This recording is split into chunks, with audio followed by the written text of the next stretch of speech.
Welcome. Welcome to the Art of Listening podcast. My name is Geoffrey Madge. Today, I wanted to talk about something which I think is so important, the art of listening. How do we listen? Well, I think most of the time we don't. Or we just hear something, but we don't listen to something. I think there's a difference. And what I often feel, and I've discovered it in myself also, is that the way you listen means that you listen in one way, but that means the other ways that you could also listen, you're not listening to. There are so many possibilities. For everything we choose, we actually discard something else. But we can try to include that also sometimes. Anyway, I'm talking in a way which may be difficult to follow, but I'm going to try to demonstrate what I'm getting at. And I hope it's going to come over in some way that people will understand and be able to follow it. Okay, looking at that B-flat sonata of Schubert, that great masterpiece that he wrote, his last sonata. It begins simply just with two notes, just those two notes. No more than that. What an important two notes. It was indeed Pablo Casals who often said the very most important note of a piece is often the first note. In a way it is. It is strictly important how we move to that first note. It's not just this. No, you can hear it doesn't go anywhere. It sort of goes jong, jong, and stops. But we've got to play it in a way that it moves on to this note, which is the first long note, and then comes back to the very first note again. There we are. Oh, we're back again. And then we get a wonderful moment. We get a large interval. It's not actually the largest interval, but it's a fourth, which, of course, is the biggest interval we've had up until now. And then it goes up to this note, which is the top note up until now, lasting a long time.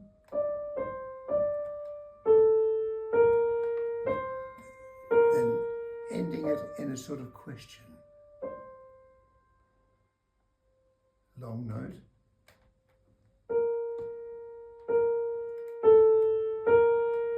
Repeat.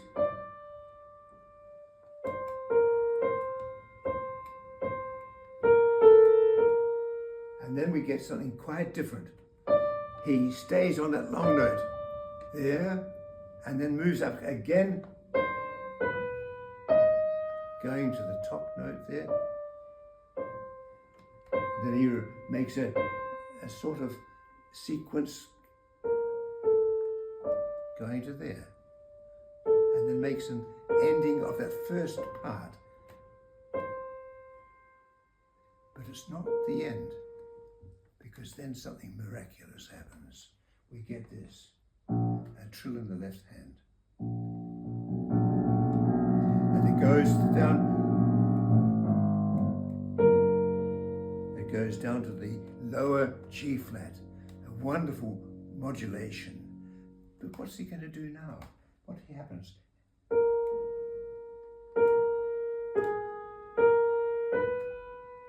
Oh, we had first of all this.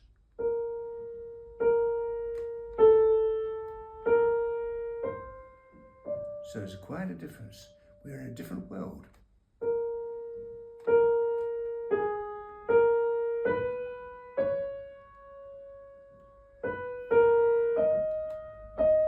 He's asking a question. And then, what does he do?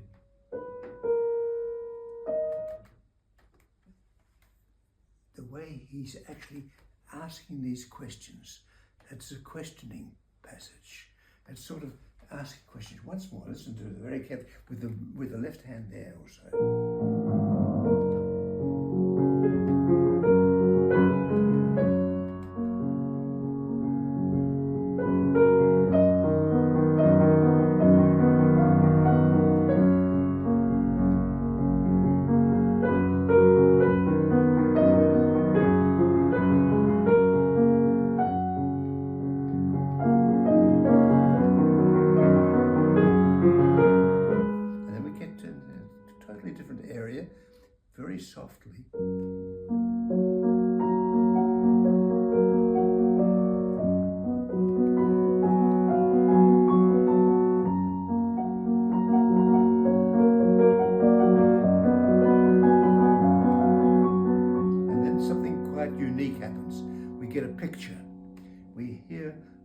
notes sort of falling like leaves.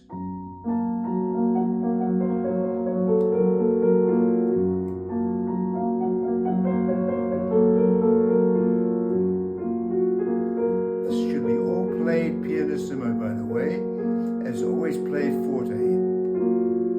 Pianissimo still. And then crescendo.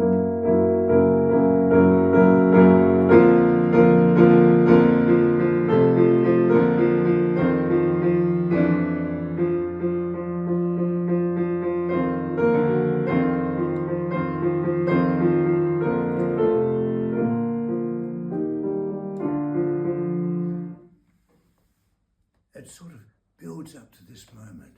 This moment is so important, what we're listening to now. And I think that it's marvelous, because what happens now, and this is the very ending of the theme, we get this. This is happening. So we've had this, and then the change. What are we listening to? We're hearing it in the left hand. A little bit more agitated, a little bit more agitated. It's marked forte, meaning stronger. And what happens is it's going to move to a sort of transition, which is one of the most unique moments. Just listen to how that sounds.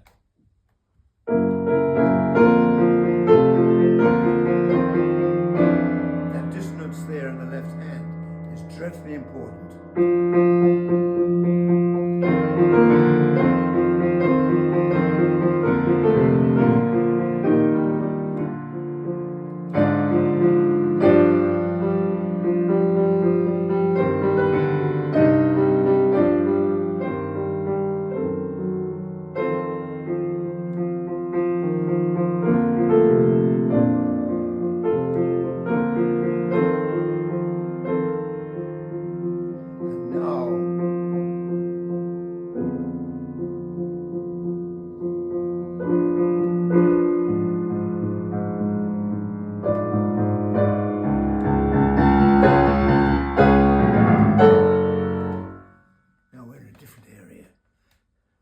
That's how the whole theme develops. There are some things which I think are important when playing this. What I've found important is the following. When we play this, we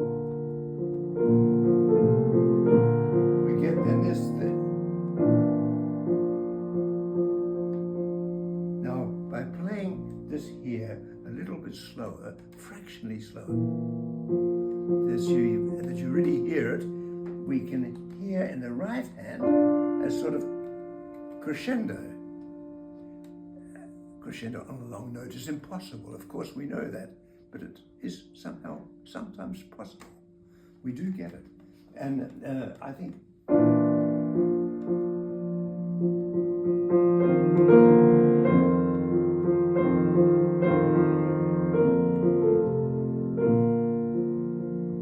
it's very important how we play those first 2 or 3 measures. I think it's very, very important. It's almost a life study, I think. And I think that every time we get it right, probably there are 10 times we don't get it right. It's so difficult to just feel it and let that become a part of your feeling and complete way of playing.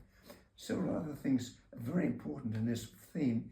It's very interesting that the most of this theme is played with the 4th and the 5th fingers.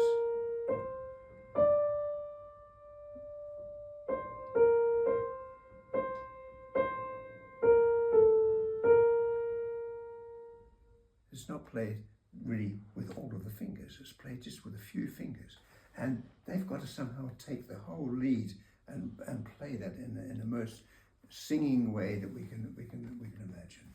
Well, these things are what I feel are very important in preparing the beginning of this sonata.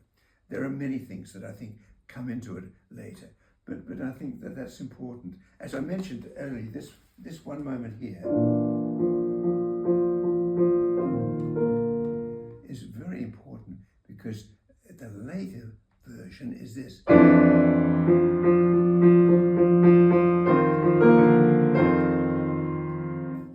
played later, it's much more dissonant, much more, has a lot more intensity. The intensity is much stronger. This makes me think of something else, which I've often been trying to discover and find and work on, also with my students and with myself even also. It's sometimes difficult to work on yourself, isn't it? But anyway, maybe you know better than I do. I think it's hard sometimes to really find the right ways. And what I've discovered is the following. I like piano playing and music making to have something which sounds organic, which sounds absolutely as a complete entity, and not too separate, but really something which is contained within itself. And it's very important, I think, how we do that. There are several things, I think, when you're playing organically, what I call organically, I think it's got to do with not only what we hear, but that we mold our movements exactly in the right way to get what we hear. And that's something I think which needs a lot of experiment and working on. And I think everyone basically will do it in slightly different ways, but there are some things I think which are valid for almost everyone. The question is indeed, for instance, even when playing this passage of the Schubert,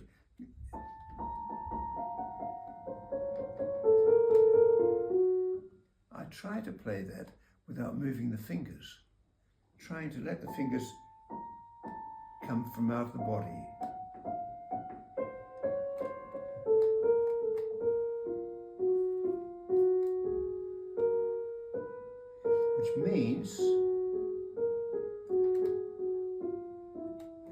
Which means you actually have to shape the music basically in your arm. It is the arm that gives the shape, the fingers give the technique.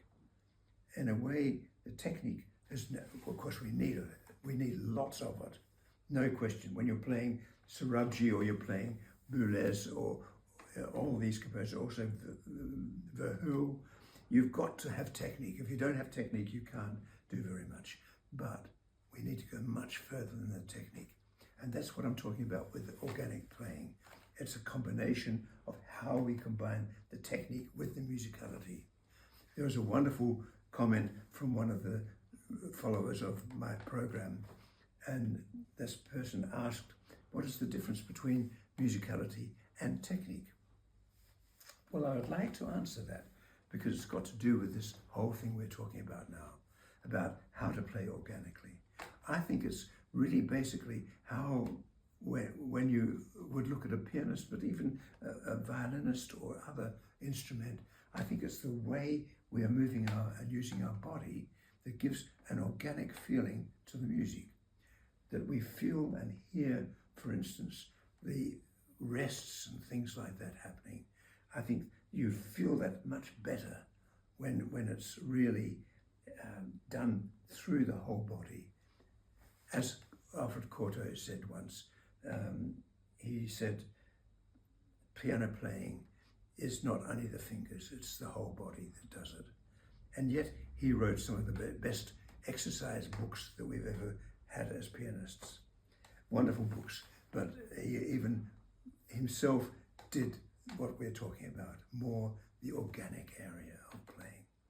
Another thing I think which is very important is to be playing on this part of the finger, the part of the cushion I call it. Actually, I call them the pads of the finger.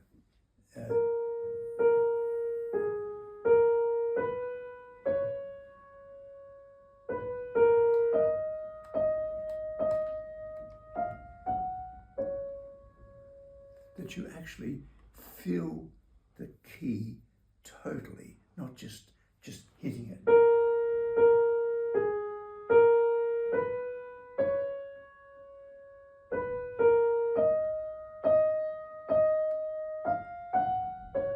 I think you can hear the difference. The one somehow feels much more intimate.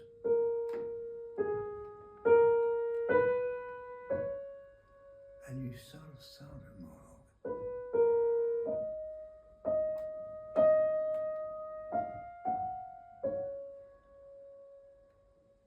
I'm playing, I'm actually realizing there are many things that I haven't said. One of them is, for instance, those repeated notes here. I think repeated notes either are coming from something or they're going somewhere. If they're going somewhere like this.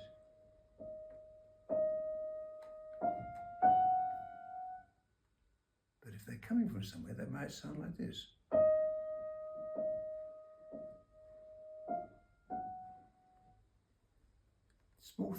Small things, but I think they are important. I think they're very important. Again, I've mentioned before, one of the things I love about this sonata, for instance, let me just play you a passage from it. One of the things I really think is great, and that is this passage here.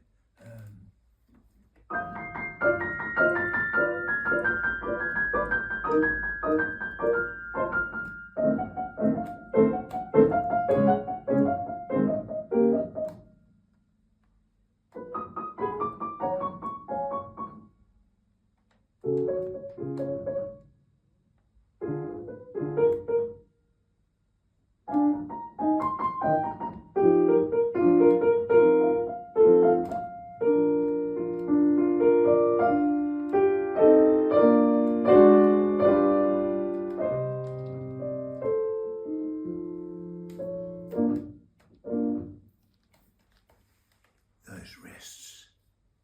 I love rests in music.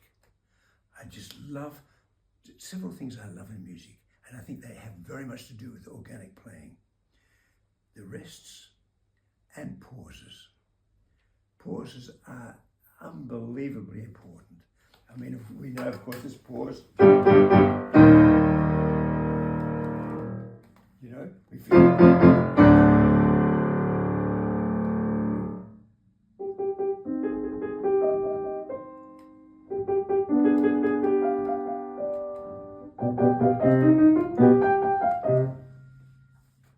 It's just so exciting, just playing through that, and how that develops, how that feels, and wonderful, strong moments in the music making. But okay, I'm diverting from my subject of organic playing. I think the way the hands move indicate this, and somehow I often said to students, when we are playing a simple passage and we're going upwards, we are ascending, somehow that should sound a little different, I think, than when we are descending. So coming down is not quite the same as going up, which is pretty logical, isn't it? But basically, it's these simple things, often the simplest things are the things that we hear. I think that that's something which we do hear in someone who does it, but often we don't actually hear it. Let me just give an example. Let's see if I can find one here.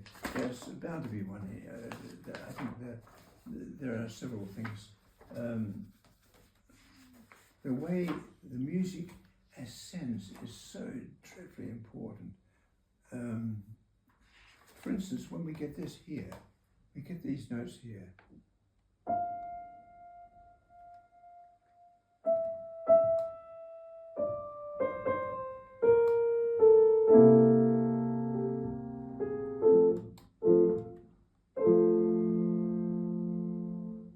How that descends. It should be almost magical, in my opinion. And we get then something which I think is actually sort of angels going to the heaven. Just before it. And this is one of the most magical moments in the whole piece.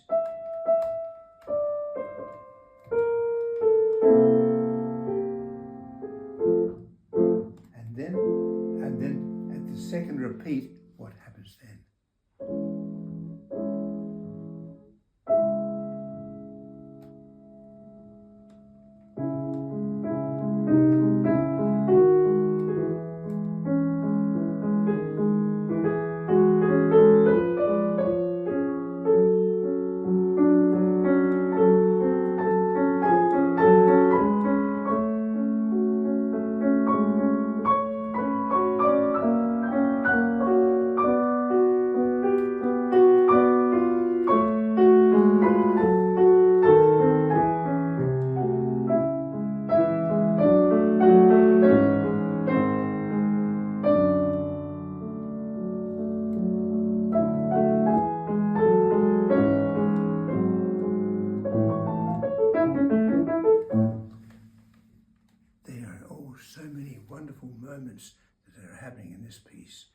And that, I think, all adds up to something quite amazing as a whole group. The one thing would not be interesting without what's happened before. And that is a very important thing for any composer, but also for every performer, is how to join things together. How do we do that? How is it possible? I think, for instance, when we hear this here, and we get that rest here, and then we get this.